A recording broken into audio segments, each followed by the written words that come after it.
eny ary miarabantsika rehetrarehetra tonga soa atao anatin'ny fandarana tono sy kalo izany hoe sady anatonontonontsika ny kalokalo irahira iresadresaka misaotra antsika atao amin'ny tono dia misaotra antsika atao amin'ny kalo fa hafa kely ilay fandarana na ilay zava-misy ara misy dinian'ny taranaka sy ny faramandimby afaka 10 taona ny zavatra azoko an-tsaina eto zao ohatra ny mahita an'ireo romaleo tamin'ilay tanotaninafo kely fa tsika moa efa moderna kokoa noho zareo dia marina fa tena tsara be zany paradisy izany voasoratra anatin'ny boky be zay nataon'ireo mpaminany raha fahitanao ny toetoetrinao sy ny mombamombanao mety azo an'izany paradisy izany ve prince io tena tonga dia tsisy atakandro mihitsiny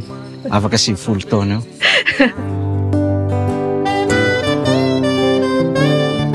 marina fa tena tsara be ilay any andany misaotra bobo chef bobo so dia isotro ramboankazo kely chef bobo mba boboanao kely le rano matin'le fofo menaka ay frezay makany fa misy maka ihany fa saingina lafatra zany any mbola hinana tsakitsaky koa tsika rehefa vao raikitra izany lela kely alohan'ny hira sokofony eto alefa ny fahitako azy allo tsika mpanakanto tsy manao zavatra hafa akoatran'ny hoe zavakanto any an-danitrany dia tsy afaka mifandondona vera amin'ny abrahama